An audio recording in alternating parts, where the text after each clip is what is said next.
waxaynu dhex joognaa jiha ka mid a arlada eebbe. waa jarmaado arooryo oo jawiga dunida ayaan u kuurgalaynaa. waa dhul baadiyeed barwaaqo ah oo magaalada ka baxsan. yeedhmada duurjoogta iyo qulqulka biyaha amase huganka hawada marka laga yimaado ma jiro sawaxan iyo buuq dhaguha ay maqlayaan oo halkan ka jira. ma jiro farsamooyin gacmeedyo aadamuhu nashqadeeyeen sida guryaha iyo baabuurta oo indhuhu ay qabanayaan oo wax walbaaba halkan waa rabbaani asal ah. dhada dul joogta doogga oo aad roob u malayso iyo widdigii maalintii waxay indhuhu qabanayaan daruuro buuraha dul heehaabaya. malaayiin abuur oo kala muuqiyo awooda duwan oo daayinkeennu uume ayaa meel walba ka muuqda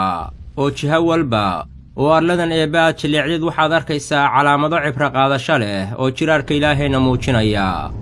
waka'ayin badanaa oo badana min aayatin intii mucjiso ah oo fi samaawaati samooyinka ka muuqanaya waalardi oo dhulka ka muuqanaya oo yamuruuna calayhaa intaa haddana ay dul marayaan. alla maxaa mucjiso iyo aayad weyn cirka iyo dhulkaba hareerahooda taalla bini'aadmiga yamuruuna calayha oo intaa haddana ay dul marayaan. wa hum haddana canhaa aayadaha faraha badan iyo mucjisooyinka mucriduuna waxba kuma qaataana way ka sii jeedsanayaan.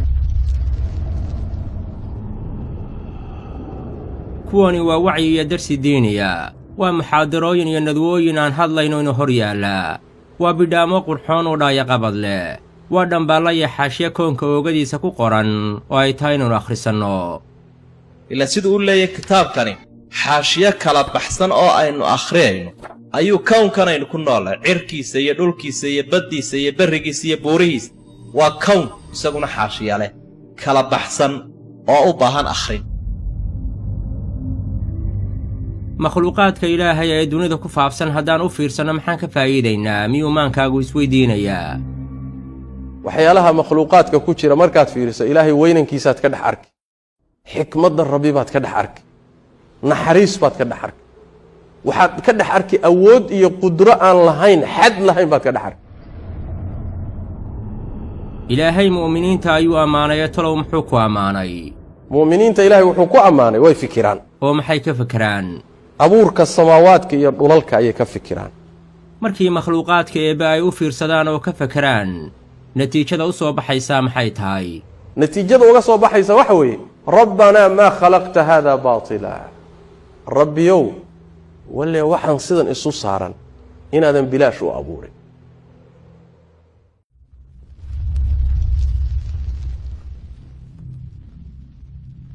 qaybtii koowaad ee barnaamijka xaashiyaha koonku ha inoo bilaabato. cadceedda ifaysa daawo, ilwaadka iyo nuurka daawo, abaabulcadaanta daawo. qorraxda ama cadceeddu waa mid ka mida aayaadka ilaahay ee ibnu aadamku aadka u yaqaanno. waa iftiinka baaxadda weyn ee ifkiisu ku faafo dacallada dunida.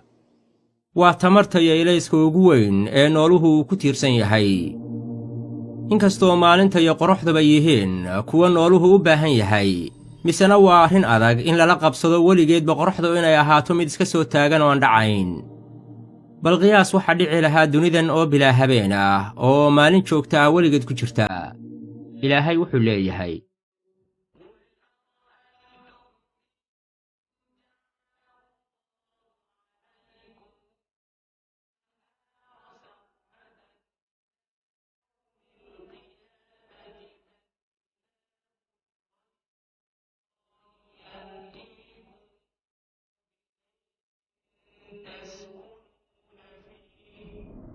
أفلا تبصرون. waxaad tidhaahdaa nebi maxamedow bal ka warrama hadduu ka yeelo ilaahay korkiinna maalin joogtaa ilaa qiyaamaha. waa kee eebbahaan ilaahay ahayn ee idiin keeni karaa habeen aad ku xasishaan miyaydaan wax arkayn. أفلا تبصرون. ilayska dharaartii sida aynu ugu dhex jirno ayaynu arkaynaa qorraxdii oo dhanka galbeedka ku sii siqaysa iyada oo qiyaasaha rabbi iyo jaangooyntiisa ku socota. markaas ayaad maqlaysaa dadkii oo leh waa casarliiq. muddo kadibna iftiinkii cadceedda ayaa aayar aayar u suulaya oo lumaya ilaa duniduba ay noqoto mid mugdi ah. isweyddiiyo yaa hawlaha maamulaya oo wakhtiyada habeen iyo maalin isweydaarinaya oo kala soocaya. ilaahay wuxuu leeyahay calaamad ugu filan in maalintii aannu habeenkii ka siibno oo markaana mugdi ay galaan dadkii habeenka amuuman daawo shareerkiiyo aqalladiisa haddana ashqaraaradiisa ardaayada gogosha taalla umuuraha seexday daawo dunidan hadba dacal ayaa gelaya habeenkiisii halkaasoo dadkuna ay ku hoydaan gabaadkooda waayo habeenkii waxaa ku lamaan mugdi khatartiisa wataa dhulalka qaarkood habar dugaagga iyo halaqmareenka iyo aadamaha dhibwadayaasha ah ayaa iyaga oo mugdiga ka faa'iidaysanaya habeenkii gudaa si ay hagardaamo u geystaan sidaa daraaddeed dadku hadiya goorba waxay noqdaan kuwo ku nagi guryahooda si ay nasasho nafeed u helaan oo ay waxyeello uga badbaadaan ardaayada gogosha taalla umuuraha seexday daawo dadka intoodii lulootaa waxay helayaan hurdo iyaga oo naawilaya saacado koobanba kadib in habeenku uu tago oo mugdiga laga faydi doono bal qiyaas haddii malahaasi rumoobi waayo oo habeenkuba ahaado mid iska soo taagan oo aan tegayn bal ka warrama haddii mugdiga habeenkii aan weligeedba laynaga faydeen oo maalinta iyo ifkooduba ahaan lahaayeen waxaan jirin oo aan la aqoonba ilaahay wuxuu leeyahay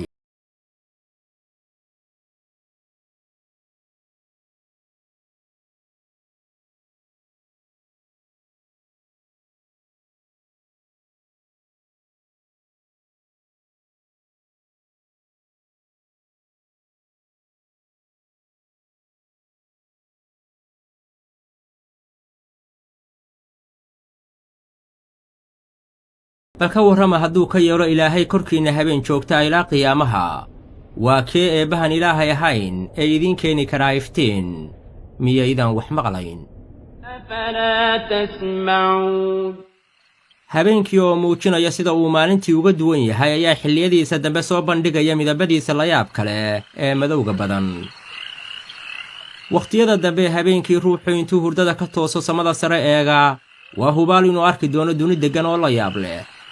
bal eeg waa cir madow oo ay ku xardhan yihiin xiddigo dhoohoodu dahab yahay iyo ololka daawo fugaa fagaaladeeda laxaa iyo ololka daawo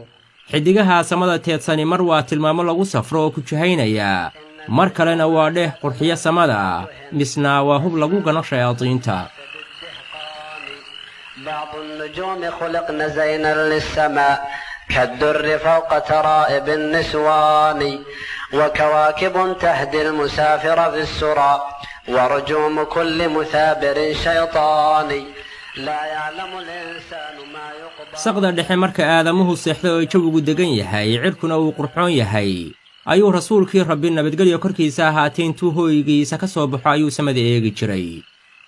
sida laga wariyey saxaabigii cilmiga badnaa ee cabdulaahi bni cabbaas cabdillaahi wuxuu leeyahay nebiga sal lla alay wasalam baan maalin habeenada ka mida la baryey markaasaa nebigu faqaama annabiyu min aakhiri alleyl habeenka gelinkiisa dambe marka la gaadhay ayuu nebigu istaagay sala allahu calayhi waalihi wasalam fakharaja fanadara ila asamaa intuu gurigiisii ka soo baxayo qolkiisii oo bannaanka soo istaagay buu nebigu samada fiiriyey sal alla alay wasalam markaasuu wuxuu akhriyey aayaddan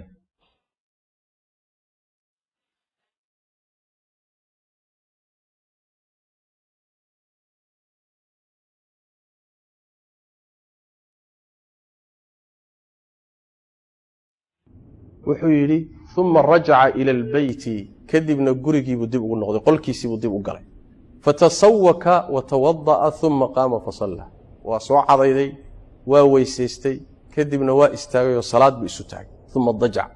kadibna waa seexday nebigu sal alay waslm xogaa intuu tukaday salaadaha buu seexday uma qaama fakharaja mar labaad buu haddana habeenkii soo kacay markaasuu qolkiisii ka soo baxay fanadara ila asamaa'i fatala hadihi alaaya mar labaad buu soo bax bannaanka intuu soo taagay oo samada fiiriyey ayuu haddana aayaddii akhriyey inna fii khalqi asamaawaati waalardi waاkhtilaafi alleyli waannahaar markaasuu haddana laabtay waa cadayday waa weysaystay kadibna salaad buu galay nebigu sal alay waslm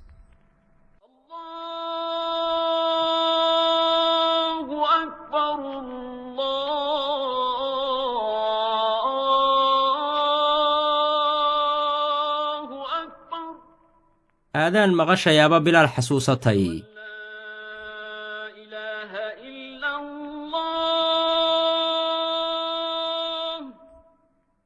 sida aynu ogsoonnahay bilaal wuxuu ahaa mu'adinkii rasuulka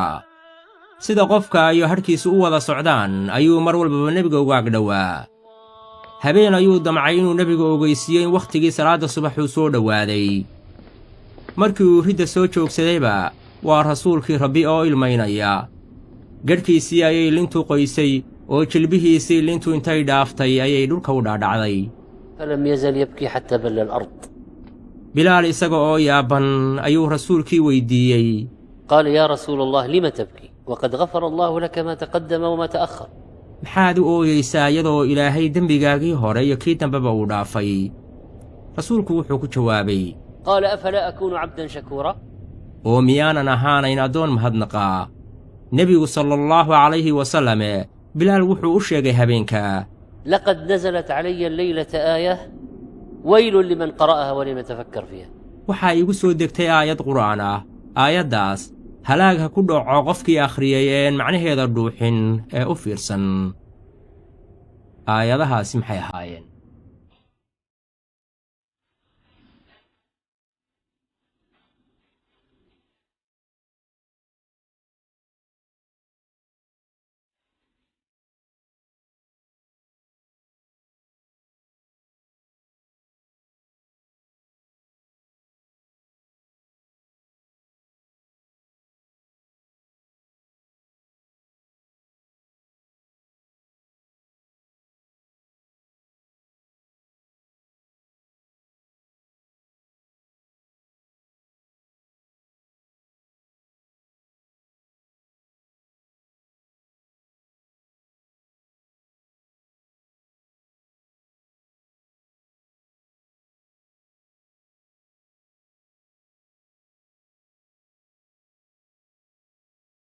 الأرض أبورك السموينك إيا دولك وحكو سغن واختلاف الليل والنهار إيا إسويدارك هبينك إيا مالنت لآيات على موين باوغو سغن لأولي الألباب تدك عقلي عليه أي عقلي أصحاب العقول كعد عقلي عليه على موين بهالكا كهلي الذين كوي كوا عقلي ويني يذكرون الله إلهي بحصان قياما يغو سرچوغا وقعودا يغو فرديا وعلى جنوبهم يغو دينعودا و جيفه دينعيدودا ويتفكرون وحا اي دغنيان way aad u eegeegayaan fi khalqi samaawaati wal ard samooyinka iyo dhulka abuurkooda habku ilaahay waa abuuray qaa'iliina iyagoo oranaya bay ka dhigantay rabbana ilaahayagiyow ma khalaqta hada caalamkan kuma abuurin baadilan abuur xikmad darro ah subxaanaka ilaahay xumaanada ka hufan iyo xikmad darro faqina cadaab annaar naarta cadaabkeeda alla naga badbaadi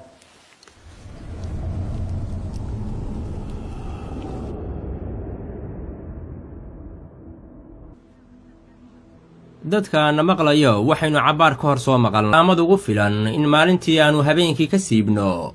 oo markaana mugdi ay galaan dadkii mugdiga ayaa laynaga faydayaa si aynu dharaar cusub u soo dhowayno waa taasoo waa hiirtii waa beri astaamihii habeenkii lagu yaqaannay oo idil ayaa mid mid u suulaya oo nuurkii dayaxa ayaa tegaya qoraxda ayaa noqonaysa iftiinka jira adduunka ee ugu awoodda badan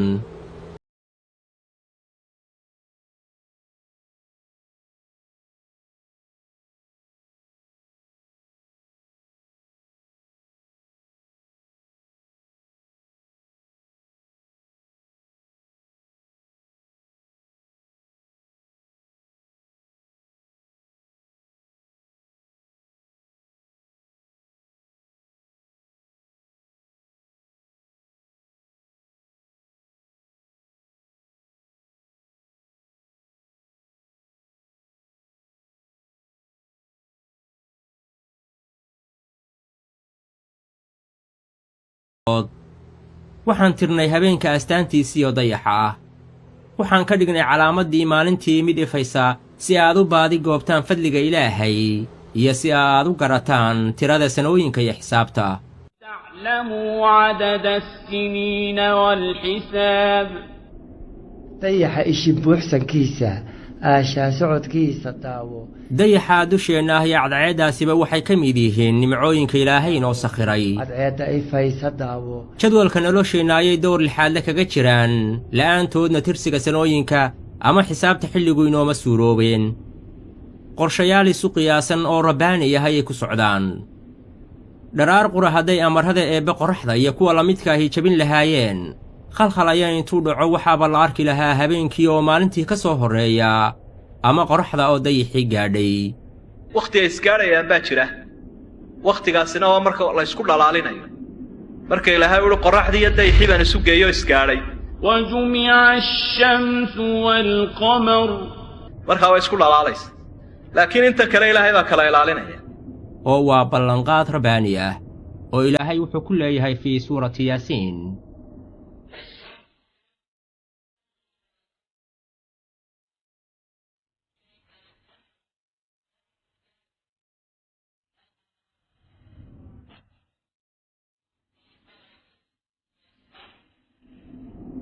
qorraxda uma suurowdo inay haleesho dayaxa habeenkana uma suuroobo inuu maalintii ka horreeyo oo mid walbaaba falagiisu dhex dabaalan وكل في فلك يسبحون